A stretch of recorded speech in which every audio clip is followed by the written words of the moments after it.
Tonight, inside the world's most secretive nation, North Korea's Supreme Commander Kim Jong-un is threatening thermonuclear war against the United States.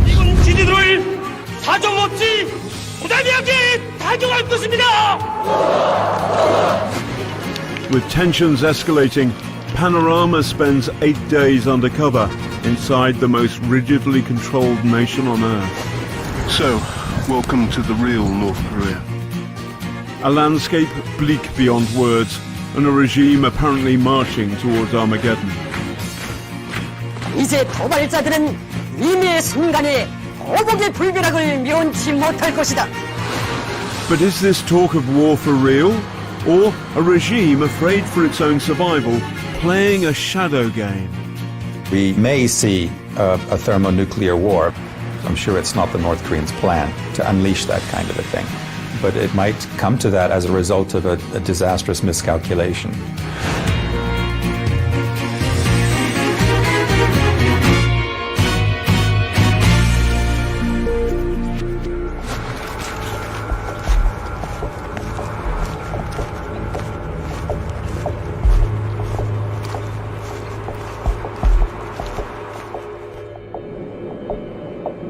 We're flying into the strangest nation on earth. Unstable, paranoid, aggressive. And after its latest nuclear test in February, even China, its old ally, voted against it at the UN. No wonder North Korea is fast running out of friends. Journalists are all but banned from North Korea, so I'm going in undercover, part of a tour group. Guide number 1. The regime's human face. Hello, everybody. Hello. I'm glad to meet you here in Pyongyang. It's immediately clear we've come to North Korea at an interesting time.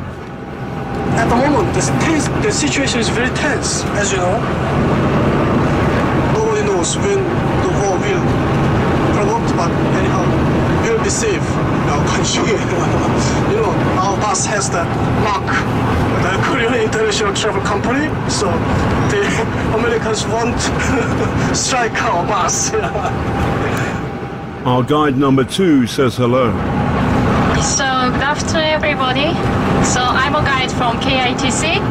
So, They were both our guides and also our ever-vigilant escorts. We're on an official 8-day tour, so the guides put us up in one of the top hotels in the Democratic People's Republic of Korea. Pity about the lights. This is our hotel in the centre of Pyongyang. This is the toilet. There are no lights, extinct, there's waters on the floor. And here's the view outside the hotel. They're building a bank, night and day. Day and night. It's 4:30 in the morning. They never stop. I'm told it's a joint venture with a Chinese bank, a rare sign of inward investment.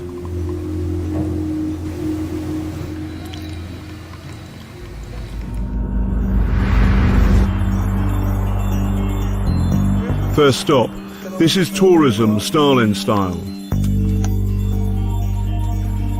Joining us today is the trip's official cameraman. He films us, we film him. He films us filming him. This is a controlled society, but what's the ideology behind it? The official video they made about the trip, with their words and music given to us at the end, provides a clue. This is monument to party founding. It was erected in October 1995 to mark the 50th anniversary of the founding of the Workers' Party of Korea. So there's the hammer, there's the sickle, and there's the paintbrush.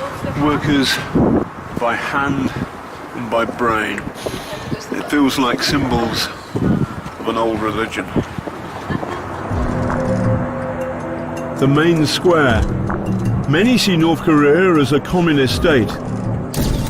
1 year ago, Marx and Lenin still had pride of place. But this year on our trip, they've gone. Now you see them. Now you don't. So what sort of system is this? North Korea has a higher share of the population in uniform than Nazi Germany and fascist Italy had until the Second World War. So I think it's much more accurate to look at North Korea as a far-right state, an ultra-nationalist state. It is deeply racially biased. Koreans are taught that they are superior. Kim Jong-il was an unabashed admirer of Hitler and copied him quite consciously, down to details like the Nuremberg marches, which are staged in Pyongyang to this day.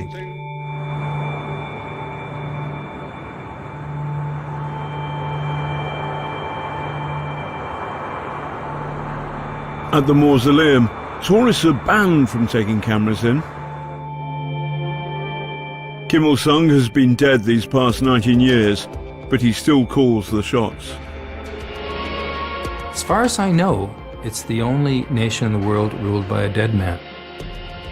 Generalissimo Kim Il-sung is still the leader of the country. But he's a corpse. I'm sorry, you don't understand the North Korean ideology, the religious nature of this. He is a kind of god. He lives eternally. As does his son, Kim Jong-il, Kim too, who lies in his own glass box. When he died nearly 2 years ago, his younger son, Kim Jong-un, then 28, took over the family firm.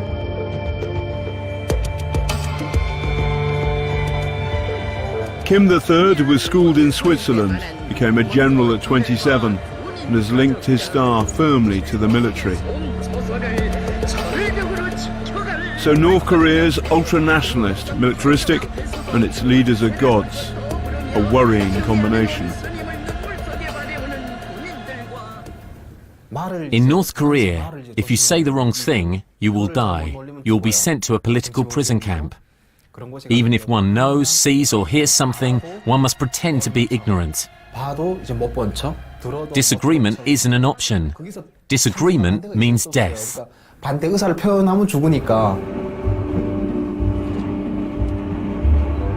The ideology may be terrifying, but does this place really work?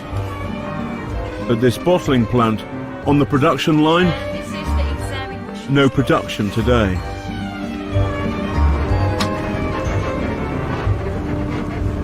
The military seems to work. On the road, anti-aircraft guns.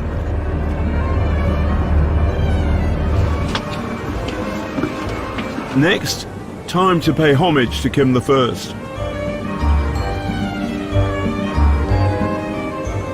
I bow. It's what's expected given the godlike status of the Kims. It's at the entrance of what we're told is a collective farm. You get the feeling this isn't an ordinary farm. I might be wrong.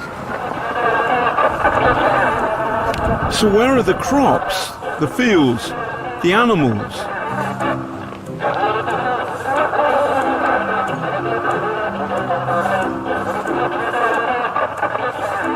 Instead, propaganda drums out from loudspeakers all day long. So what about the farm workers? Where do they live? They show us a model house, complete with model family, model kitchen, and a fridge full of food. But this didn't seem to have anything to do with farming. Very much a real-life farming experience.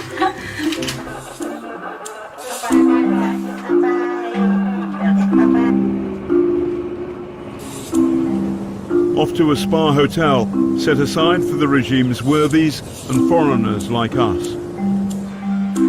Breakfast in a gilded cage.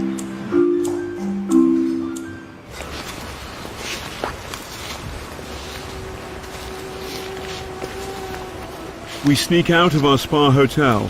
The barbed wire separates us from the locals. North Korea is one of the poorest places on earth. So, welcome to the real North Korea. Life is bleak here, no reliable power, No freedoms as we know them, not even to travel to the capital without permission.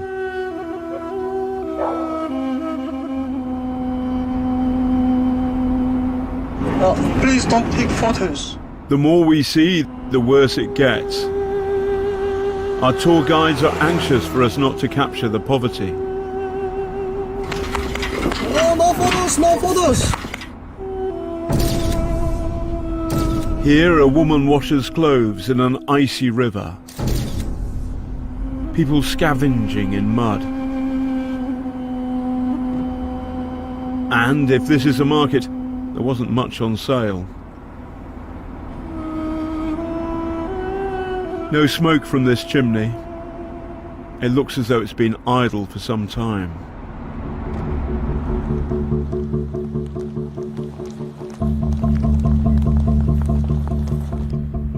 They take us to a showroom for this giant industrial complex. They make electricity generators here, they say. There goes the electricity again. We asked for a tour of the factories. Now the Korean Peninsula's situation is getting worse and worse on the verge of Korean War. So they are now producing the military things. So they can't show the whole factory. To us, they use the war as an excuse when things go wrong. Do they do the same with their own people? When you talk to North Koreans about the state of their country, a lot of them recognize that North Korea is very backward and very poor. But they tend to blame that on outside interference, American sanctions, and indeed, if a light bulb blows in Pyongyang, people will say, blame America.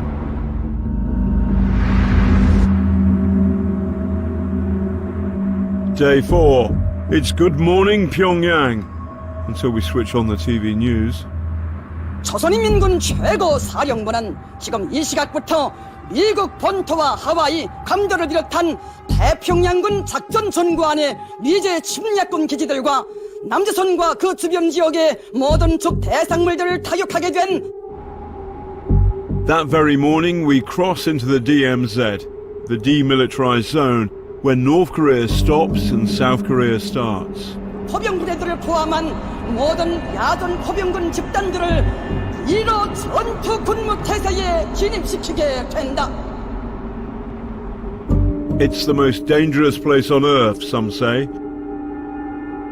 Our guide agrees. This area is the battlefront, so be careful all the time. So do not use your camera. This is what the fuss is all about, the border with South Korea. Today it doesn't feel like a battlefront. No movement, no maneuvers, no big guns. But the DMZ's history is at the root of the North's current paranoia about America. In 1950, North Korea, supported by Stalin and Mao, invaded the South. The Americans, the British and others helped the South fight back. Bombardments by tanks and here by Canadian gunners have been effective in blasting the Reds from strong positions. 3 years later and 1 million dead, the border was back to where it had been, the 38th parallel. The two sides declared a ceasefire, but there's never been a peace treaty.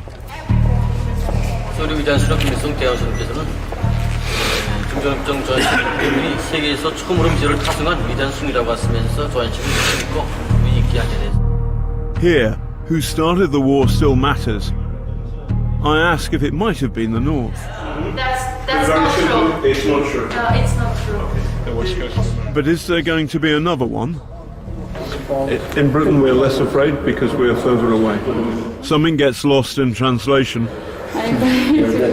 우리 집 전쟁 발발하게 될 시간이 빨리 가야 돼. 너무 무서워서 지금 하나도 걱정하지 말라고 얘기했어요. 지금 완전 따뜻한 과정이 있으니까. I'm hardened. We don't have to worry. North Korea first tested a nuclear bomb 7 years ago. Now their latest propaganda claims their rockets could hit the US mainland. 인체 비유로 말하면 워싱턴 DC를 정조준한 열핵 타격은 세계를 감시하는 미국의 눈과 귀를 단칼에 도려내는 것이고 포인트 로마 해군 기지를 종조. In reality, they could hit South Korea, Japan, and possibly American bases in the Pacific. 하와이를 종조준한 열핵 타격은 At the border, on a day when Pyongyang is boasting its rockets are primed and ready to fire, it couldn't be more peaceful. But on the far side of the blue hut, something's missing. Usually there's South Koreans on guard, sometimes Americans too.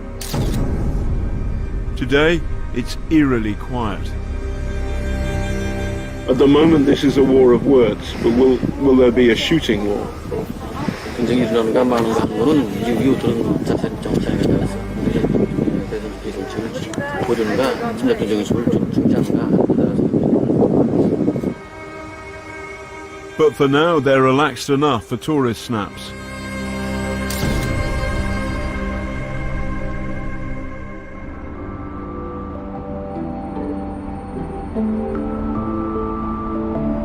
Next stop, a few miles north of the border.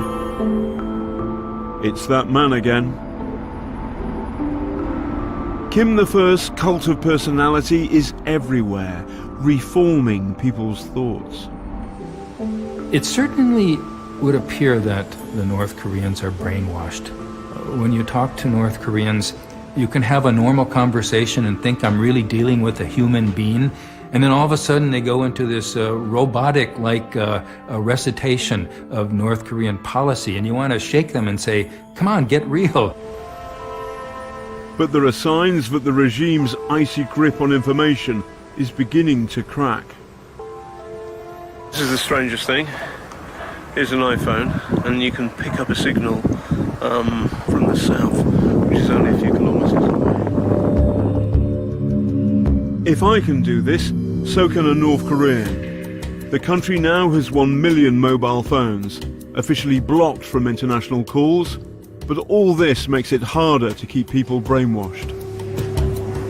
Mobile phones are very important in communicating information quickly about what is going on inside North Korea. I suspect you'd find that the chattering classes in Pyongyang know very quickly about events that happen in the northeast.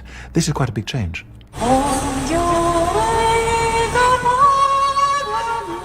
A night out in Pyongyang. Our guide has a lullaby for us, the nation's reunification song.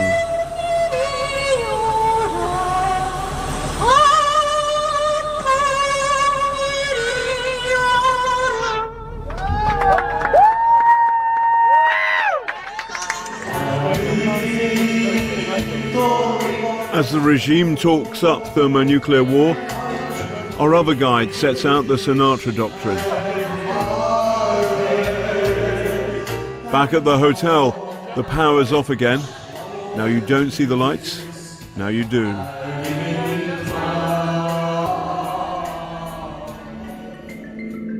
Look at this shot taken from space. Compare the night sky. The north puts out a sad glowworm. The south blazes with light. A few miles south of the border, it's as if you're on another planet.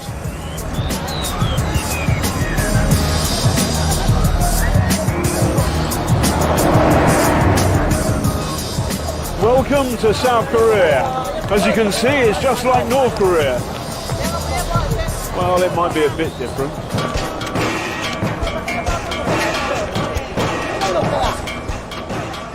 In South Korea, you've got all sorts of things you don't have in North Korea. Shops, adverts, individuality, freedom of religion, freedom to go for a walk. There are 25,000 defectors from the north here. The question is, why aren't there more? I'm here to meet a doctor from the north who is now free to speak, albeit anonymously. 사람들이 그렇게 South Koreans wonder why North Koreans do not rebel. Brainwashing starts in the womb. It becomes natural to bow to the portraits of the Kims every morning. 그냥 아침밥 먹을 때도 먼저 가서 인사하고. Back in the north, on the outskirts of Pyongyang, we pass a military convoy.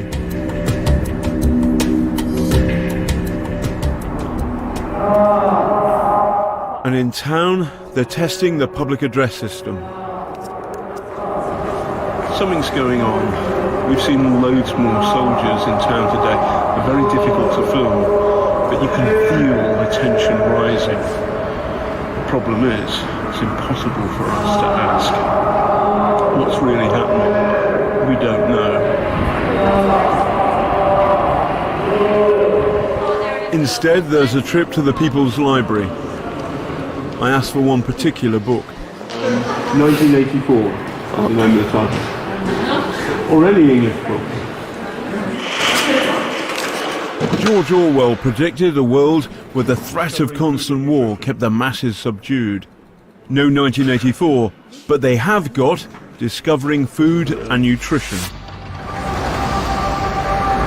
Grimly ironic, because though you wouldn't know it in Pyongyang, mass starvation is the regime's darkest failing.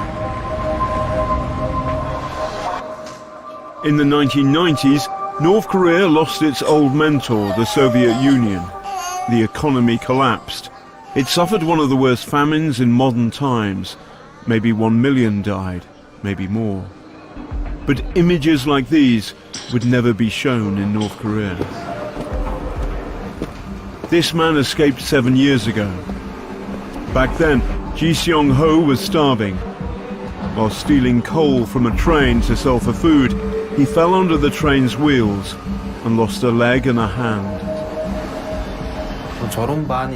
I think I lost my mind from dizziness, sleep deprivation and hunger. My grandmother and my neighbours died of starvation. When you went into the cities, train stations, markets and alleyways, you found lots of dead bodies. I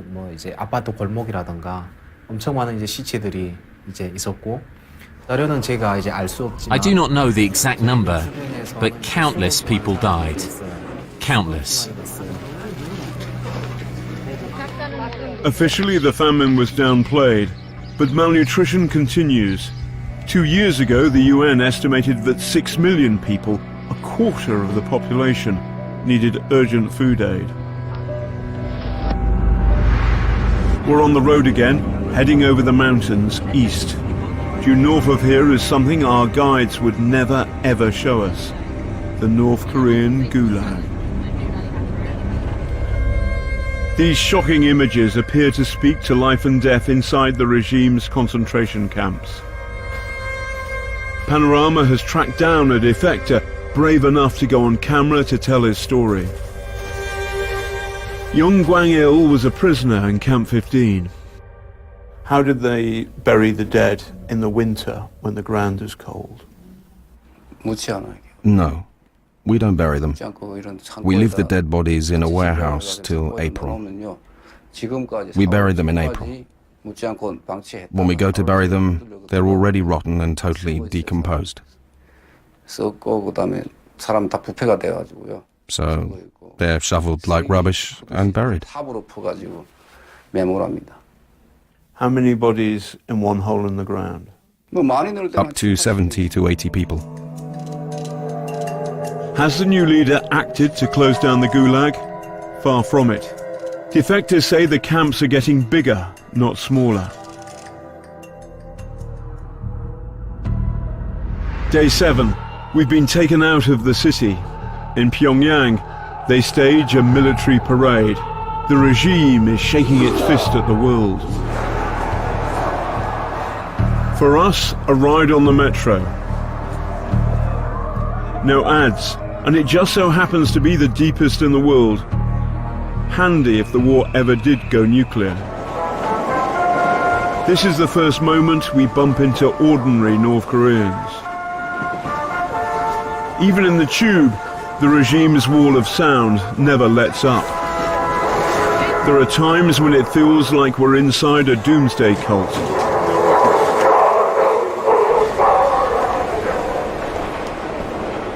The papers are full of warmongering and martial songs. Artillery of the sacred mountain will have its answer.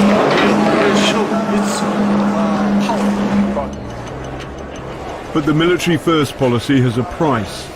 On the day the regime orders its forces on standby, They take us to one of the country's biggest hospitals. Here, the doctor says, they can care for 1,300 patients. In the mausoleum, it was light and warm, and in the hospital, It's freezing. at least the power is on, but it's gone again. They show us a series of fancy machines, a CT scanner, UV lights, but something's missing. We haven't seen a single patient yet. There are no patients here? What? There are no patients. No, 오늘 환자 없는 거. 네, 대체로 오전에 많이 내오라고 이건 매일입니다. Mostly in the morning they cure the disease. 그다음에는 이렇게 사회 활동을 하니까 대체로 오전에 옵니다. Normally they treat the patients in the morning. So why aren't we allowed to see them? We asked the doctor who defected about her experience of North Korean hospitals. If you, as a doctor, had said, we need more money for medicines for the patients, what would have happened to you? If that happens, they would kill me, the next day or even that same day. They would kill you regardless of your ranking. Even a high-ranking official would be killed. Everyone knows that. It's the end of our tour, and we still haven't seen any patients. Tell the doctor, we're not fools, we haven't seen any patients. Please don't treat us in this way. The doctor explains that we can't see patients without their permission, but we can't ask for that without seeing them. Catch-22.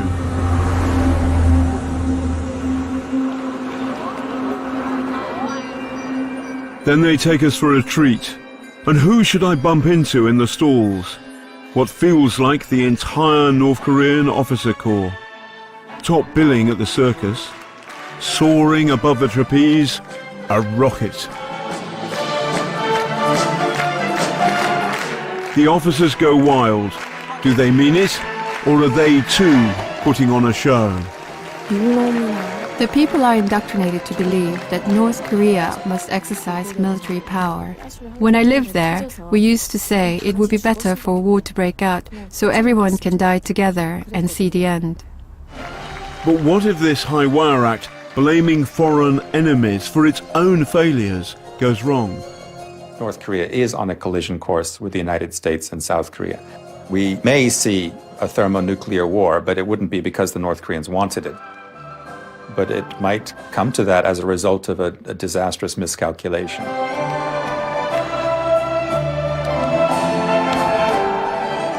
North Korea's military-first philosophy has its own peculiar logic. The untested leader of the soldier state must threaten war to stamp his authority at home and abroad. Unless China, his major ally, reins him in, there's a danger that he could take that logic too far. Kim Jong-un is not yet fully in control, I think. He needs to keep showing that he's strong.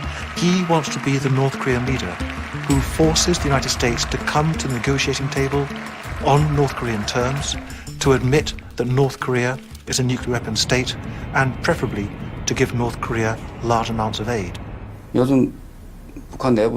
My friends in North Korea say they cannot live anymore. He keeps insisting that he wants a war when the markets are closed, when there is nothing to eat.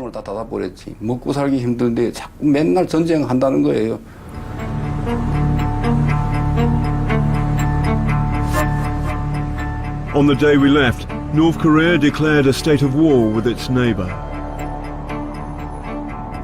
For the moment, Kim III remains armed with nuclear powers, the most dangerous man on the planet.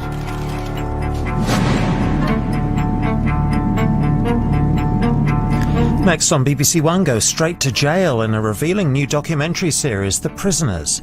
On BBC Two, Lucy Worsley explores how royal illness has shaped the health and history of the nation. And new on 3, the Baby Britain season continues with another first-time dad learning the ropes.